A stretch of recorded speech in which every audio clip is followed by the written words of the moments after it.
बिस्मिल्लाहिर्रहमानिर्रहीम। एक्सपोर्टर को जब एलसी मिलती है तो वो किस तरह से उसको रीड करे, मतलब वो कैसे समझे कि ये जो एलसी मेरे हाथ में है ये वर्केबल है, या इसमें कौन से किन पॉइंट को मुझे केयरफुली चेक करना चाहिए, या क्या इसमें कोई हिडन चीज़ तो अवेलेबल नहीं है जो मुझे बाद में नुकसान पहुंचा सके। तो ये एक साहब का क्वेश्चन भी है, क्योंकि नाम नहीं लिखते लोग। तो पहले और भी है इनका 41A क्लास और 51A क्लास के मतलब बता दें, और मैंने पीछे 41A क्लास को गलती से सर्टिफिकेट ऑफ ओरिजिन कह दिया, लेकिन चले बहरहाल वो मैंने चेक नहीं किया था। कुछ चीज़ें मैं बस अपने कॉन्फिडेंस के ऊपर कि अच्छा ये तो मुझे पता है तो मैं बोल जाता हूँ, लेकिन इट्सेल्फ जो सर्टिफिकेट ऑफ ओरिजिन के ऊपर वीडियो है वो अपने अंदर एक मुकम्मल इंफॉर्मेशन है, लेकिन 41A क्लास नहीं है वो एलसी की। तो गलती बस ये है कि वो 41A नहीं है, लेकिन इट्सेल्फ सर्टिफिकेट ऑफ ओरिजिन क्या होता है उसके ऊपर वो एक कंप्लीट वीडियो है। तो अभी देखें, हाँ, कोई भी बंदा अक्ले कुल नहीं होता, मतलब इंफॉर्मेशन जो है वो जो उसके पास अवेलेबल होती है वो कोशिश करता है कि इसी को मैक्सिमम दिया जा सके, या इसमें कुछ और स्टडी करके चेक कर लिया जाए कि क्या मैं जो बोलना चाहता हूँ वो ठीक है। तो एलसी के बारे में जो मेरा नॉलेज है वो मैं आपसे शेयर कर लेता हूँ कि एलसी में वो चीज़ें तो स्पेशली आप चेक कर लें जो आपके मतलब हैं। जैसे आप एक साइड के ऊपर अपने परफॉर्मेंस वाइज को रखें और दूसरी साइड पे एलसी को रखें। आप परफॉर्मेंस वाइज वो वाला जो आपने इंपोर्टर को भिजवाया था कि जी इस परफॉर्मेंस वाइज के ऊपर एलसी खुलवा दें, तो जब आप उस परफॉर्मेंस वाइज को रखेंगे और एलसी को साथ रखेंगे तो अब आप क्या देखेंगे उसके अंदर कि जिसने एलसी खुलवाई है उसका नाम पता एड्रेस वही है जिससे मेरी डीलिंग हो रही है। नंबर 2, जो बेनिफिशियरी या एक्सपोर्टर का नाम है, यानी कि मेरा जिसको एलसी मिली है, क्या वो नाम, एड्रेस, कॉन्टैक्ट डिटेल ठीक लिखी हुई है, इसको चेक कर ले।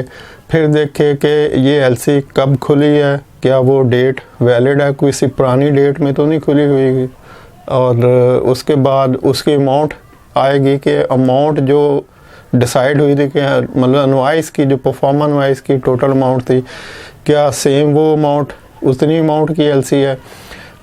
उसके बाद फिर मर्चेंडाइज क्लास को चेक कर ले कि क्या जो डिस्क्रिप्शन है गुड्स की ये वही डिस्क्रिप्शन है जिसके लिए हमने आपस में कॉन्ट्रैक्ट किया था, जिसकी सैम्पलिंग करवाई थी, या जो हमने भिजवाना है सामान, क्या उस सामान की स्पेसिफिकेशन, उसका नाम, उसका डिटेल जो भी डिसाइड है वो एलसी के अंदर मेंशन है, उसको चेक कर लिया जाए। फिर मोस्ट इम्पॉर्टेंट एलसी की एक्सपायरी डेट होती है, नेगोशिएशन डेट और एक्सपायरी डेट। नेगोशिएशन डेट कोई 15 से 21 दिन पीछे होती है, जो बैंक अलाउ करता है कि जी आप इसमें इतने दिन का टाइम दे सकते हैं। तो अभी तो ऐसा कोई मसला नहीं, लेकिन पहले कुछ मतलब थोड़ा ज़माना पीछे अगर जाएं तो 10, 20, 30 साल पहले, तो उस वक्त सारे शिपिंग डॉक्यूमेंट जो हैं वो ऑर्डरी मेल से आते थे, फिर कुरियर से आना शुरू हुए। तो वहाँ पे फिर सम टाइम जो दूर के कंट्रीज़ होते थे जहाँ पे ज़्यादा टाइम लगता था, तो वहाँ पे 21 दिन का टाइम दे दिया जाता था नेगोशिएशन और एक्सपायरी, एलसी की जो एक्सपायरी है उसके दरमियान, क्योंकि शिपिंग डॉक्यूमेंट को आने में, बैंक तक पहुँचने में टाइम लग जाता था। और अभी तो स्विफ्ट एलसी होती है और स्विफ्ट डॉक्यूमेंट की एक्सेप्टेंस भी होती है, एलसी के अंदर लिखा होता है। कुरियर आना हो तो तब भी वो 3-4 दिन में आ जाता है, और अदरवाइज स्विफ्ट डॉक्यूमेंट भी एक्सेप्टेबल होते हैं एक्सपोर्टर की तरफ से, या एक्सपोर्टर के नेगोशिएटिंग बैंक की तरफ से एलसी ओपनिंग बैंक को। अच्छा, अब एक्सपायरी और नेगोशिएशन हो गई, और देख लें कि आपने जो परफॉर्मेंस वाइज के अंदर कोई स्पेशल कंडीशन लिखी हुई है, क्या वो एलसी के अंदर मेंशन है। कोई स्पेशल डॉक्यूमेंट अगर आपको चाहिए तो क्या वो एलसी के अंदर लिखा हुआ है। फिर हाँ, एक और मोस्ट इम्पॉर्टेंट चीज़ कि चार्जेस देख लें कि अगर कोई किसी किस्म के फॉरेन बैंक के चार्जेस हैं वो किसके अकाउंट में जाएंगे, क्या वो एक्सपोर्टर के अकाउंट में जाएगा या इंपोर्टर के अकाउंट में जाएंगे, तो उसको चेक कर लें। और ये चेक आप जो भी आपका एग्रीमेंट हुआ है उसकी बेस पे होंगे कि क्या आपने एलसी खुलाने से पहले ये डिसाइड किया था कि किसी किस्म की अगर अमेंडमेंट होती है तो उसके चार्जेस कौन देगा, कोई ऐड कंफर्मेशन होगी तो उसके चार्जेस कौन देगा, या कोई और रीइंबर्समेंट चार्जेस या फॉरेन बैंक चार्जेस वो किसके अकाउंट में जाएंगे। तो वो जो भी आपने डिसाइड किया था, अगर आप समझते हैं कि जी हमने तो वो इम्पोर्टर पे करेगा ऑल फॉरेन बैंक चार्जेस, तो वो उसको देखें कि क्या उसने ऐसे तो नहीं लिखा कि all foreign bank charges are on account of exporter, तो उसको चेक कर लें। और इसके बाद अगर कोई बाकी जो क्लासेस होती हैं वो बैंक की मैंडेटरी क्लासेस होती हैं, मतलब एलसी के अंदर एलसी को आप दो पोर्शन में तकसीम कर लें। नंबर 1, एलसी की वो क्लासें जो आपके परफॉर्मेंस वाइज के हिसाब से उसमें दी गई हैं, तो वो जो एलसी ओपनिंग बैंक होगा इंपोर्टर का वो आपके परफॉर्मेंस वाइज को सामने रख के करेगा, या आपके परफॉर्मेंस वाइज प्लस जो एप्लीकेशन इंपोर्टर ने दी होगी इंपोर्ट एलसी की, उसके हिसाब से वो एलसी खुलेगी। तो वो क्लासेस वही होंगी जो आपने डिसाइड की हुई हैं परफॉर्मेंस वाइज में, और उसके अलावा जो भी क्लासेस होंगी एलसी की वो मैंडेटरी, कंपलसरी, वो स्टैंडर्ड क्लासेस होती हैं एलसी की जो बैंक ने हर हाल में लिखनी होती हैं। मसलन उसमें रीइंबर्समेंट की क्लास हो सकती है कि इसकी पेमेंट कैसे होगी, उसमें पेमेंट की और मुतलका जो क्लास होती है, एक 41A क्लास है जिसको आगे मैं अभी डिस्कस करूँगा, मतलब उसमें फिर कुछ मैंडेटरी क्लासेस होती हैं। तो नॉर्मली जितने भी एक्सपोर्टर होते हैं वो उन क्लासेस के ऊपर कोई इतना बॉदर नहीं करते, उनको वो चूँकि उन कंपलसरी हैं, उन्होंने आना ही आना है, तो इस तरह की कुछ क्लासेस को वो गुजार देते हैं कि अच्छा ठीक है ये तो बैंक की क्लास है। और जो क्लासेस उनके परफॉर्मेंस वाइज के रिलेटेड होती हैं उनको वहाँ पे मेंशन कर दिया जाएगा। अच्छा, मेरे पास एक एलसी है की कॉपी है, तो ये एलसी स्विफ्ट एलसी है और इसको मैं नीचे डिस्क्रिप्शन में पेस्ट कर दूंगा। अगर किसी ने देखना हो कि एलसी में कौन सी क्लासेस होती हैं और एलसी क्या होती है तो वो इसको चेक कर सकता है। अच्छा, अब थोड़ा सा इस एलसी को मैं बोल भी देता हूँ। ऊपर जब स्टार्ट होती है तो यहाँ पे कुछ बैंक की इंफॉर्मेशन है, ट्रांसमिशन है रिलेटेड, जैसे कोई टेलेक्स जाता है तो कुछ चीज़ें खुद ब खुद चलती हैं। तो ये जब स्विफ्ट मैसेज होता है तो वहाँ पे कुछ चीज़ें ऑटोमेटिक स्विफ्ट मैसेज जनरेट करता है, मैसेज हेडर के ऊपर की चीज़ें। उसके बाद Swift issue of A documentary credit, sender bank का आ गया, रिसीविंग बैंक का आ गया, यानी जिस बैंक ने एलसी रिसीव करनी है उसका नाम एड्रेस आ गया। फिर टोटल 27 सीक्वेंस है, यानी कि 27 क्लासेस इसमें मेंशन है, और ये 27 क्लासेस या जितनी भी क्लासेस उसमें मेंशन हो एलसी के अंदर, ये यूसीपी की क्लासेस होती हैं, यूनिफॉर्म कस्टम प्रैक्टिसेस। ये इंटरनेशनल चैम्बर ऑफ कॉमर्स का एक पूरा फॉर्मुलेट किया हुआ है मेथड है, मतलब एक क्या कहेंगे इसको, मतलब पूरी टर्म्स एंड कंडीशन है लेटर ऑफ क्रेडिट के लिए जो इंटरनेशनल चैम्बर ने डिसाइड की हुई हैं, और ये पूरी दुनिया में सेम है। मैंने पहले भी किसी वीडियो में बताया था कि इंपोर्ट एक्सपोर्ट इतना आसान है कि आप दुनिया के किसी मुल्क की इंपोर्ट एक्सपोर्ट डॉक्यूमेंटेशन को उठा के देखें तो एक ही प्रोसेस है सबका। हाँ, किसी की लैंग्वेज डिफरेंट हो, किसी का रिलीजन डिफरेंट हो, किसी का वो जो रीजन है वो डिफरेंट हो, लेकिन डॉक्यूमेंट्स में कोई डिफरेंस नहीं होता। सब इंपोर्ट एक्सपोर्ट पूरी दुनिया का एक ही सिस्टम है, एक ही प्रोसेस है, एक ही स्टैंडर्ड है यूसीपी, जिसके अकॉर्डिंगली इंपोर्ट एक्सपोर्ट की डॉक्यूमेंटेशन होती है। अच्छा, फिर डॉक्यूमेंट्री क्रेडिट है।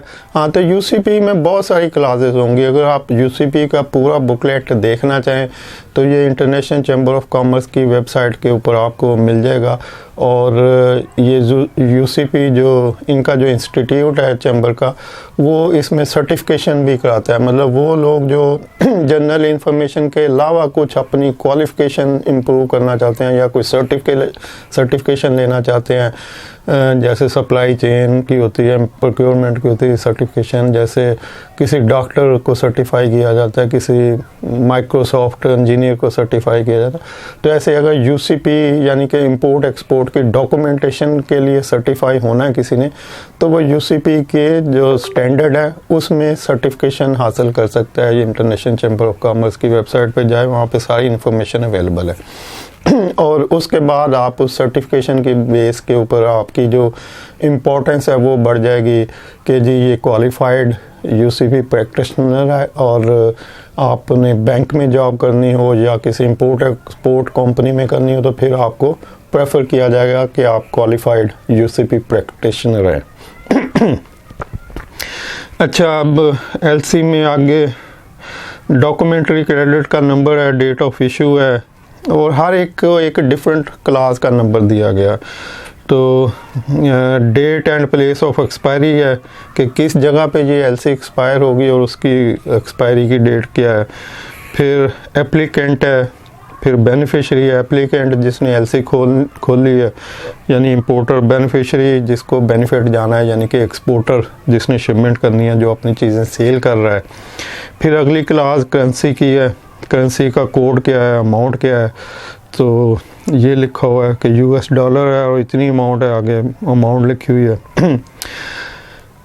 Maximum credit amount not exceed, ये एक अलग से क्लास है कि जितनी भी एलसी की जो अमाउंट लिखी हुई है उससे एक्सीड नहीं होनी चाहिए शिपमेंट। कम हो सकती है लेकिन आगे नहीं जा सकती। अगर कम होगी तो वो शॉर्ट शिपमेंट हो जाती है, पार्शियल शिपमेंट हो जाती है कि किसी भी एलसी की आप 2 शिपमेंट भी कर सकते हैं अगर पार्शियल शिपमेंट अलाउ हो, यानी जितनी अमाउंट की एलसी है आप उसको पार्ट्स में भी शिप कर सकते हैं। तो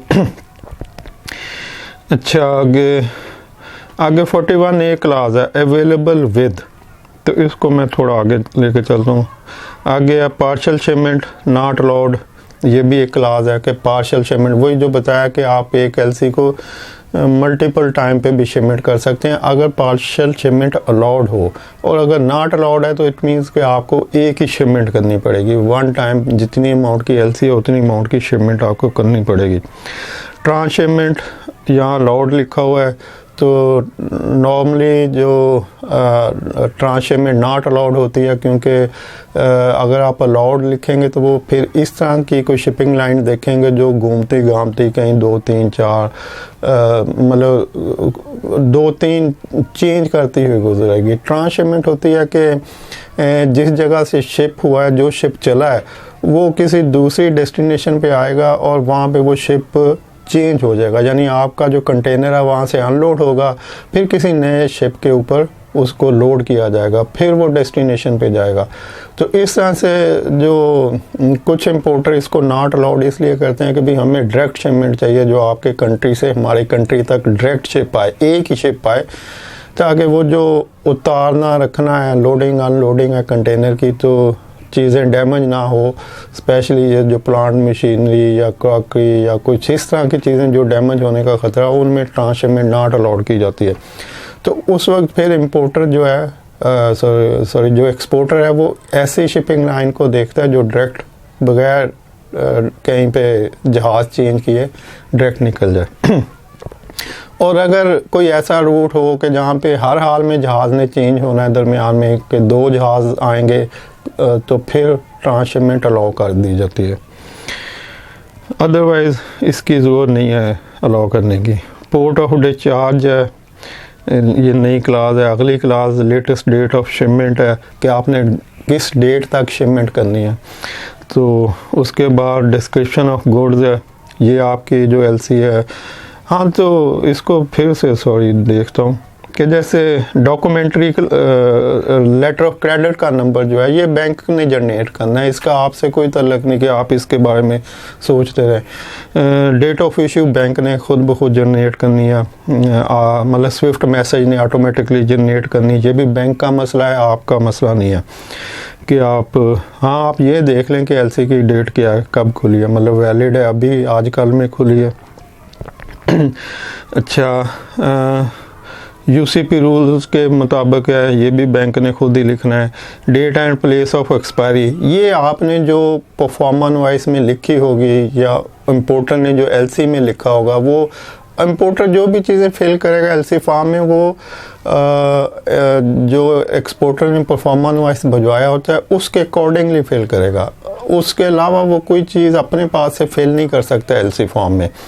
तो इसका मतलब कि जो डेट ऑफ एक्सपायरी है और जो प्लेस ऑफ एक्सपायरी है, ये आपके परफॉर्मा नॉइस में लिखी होगी कि इस डेट एलसी की एक्सपायरी डेट इतनी हो और प्लेस ऑफ एक्सपायरी वो जहाँ से शिपमेंट होनी है उस कंट्री की।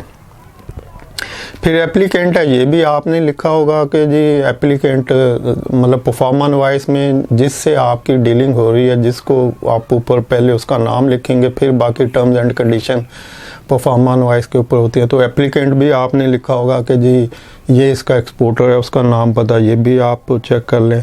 बेनिफिशरी, आप खुद हैं बेनिफिशरी जिन्होंने परफॉर्मा नॉइस इशू किया, तो आपका नाम पता भी आपने खुद लिखा है, तो ये भी बैंक उसी के मुताबिक लिखेगा। करेंसी भी आपने लिखी है कि कौन सी करेंसी हो, डॉलर हो, पाउंड हो, मार्क हो, तो करेंसी भी आपने लिखी है, बैंक वही लिखेगा। अमाउंट कितनी है वो भी परफॉर्मा नॉइस में आपने लिखी है, बैंक वही लिखेगा। अच्छा, फिर maximum credit amount not exceed, ये बैंक की क्लास है, ये ऑटोमेटिकली आएगी और ये स्टैंडर्ड क्लास है, इसको ना बैंक चेंज करता है ना आपको ज़रूरत है। तो ये बैंक ने ये ऑटोमेटिकली आ गई कि maximum credit amount not exceeding. तो अब इसके ऊपर मगजमारी करने की ज़रूरत नहीं है। इसका मतलब है कि जी जितनी अमाउंट की एलसी है बैंक उतने की जिम्मेदारी लेगा, बैंक उससे ज़्यादा पे नहीं करेगा। अगर एक्सपोर्टर उससे ज़्यादा की इनवॉइस बनाएगा तो वो उसको बैंक उसके लिए रिलायबल नहीं है कि पे करे। पार्शियल शिपमेंट नॉट अलाउड, ये भी परफॉर्मा नॉइस में लिखा होगा तो बैंक आपके कहने पे लिखेगा। ट्रांसशिपमेंट अलाउड, ये भी बैंक आपके कहने पे लिखेगा, आपने परफॉर्मा नॉइस में लिखा होगा। पोर्ट ऑफ लोडिंग, ये भी आपके कहने के ऊपर बैंक लिखेगा, बैंक को जो लिखा होगा परफॉर्मा नॉइस और एलसी के फॉर्म में वही उसके ऊपर लिखेगा। पोर्ट ऑफ डिस्चार्ज भी बैंक आपके कहने पे लिखेगा, इसलिए आप परफॉर्मा नॉइस से मैच कर सकते हैं। लेटेस्ट डेट ऑफ शिपमेंट, ये भी आपके कहने के ऊपर बैंक लिखेगा, आप अपने परफॉर्मा नॉइस से चेक कर सकते हैं।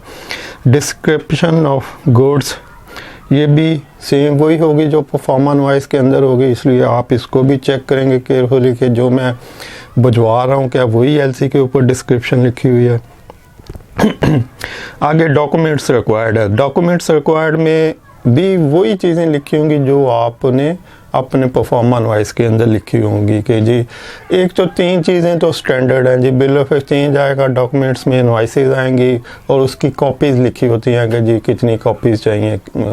और अभी शायद ऑनलाइन है तो इस तरह का सिस्टम ना हो, लेकिन इसमें जो लिखा हुआ है signed commercial invoices in 1 original plus 2 copies indicating delivery terms.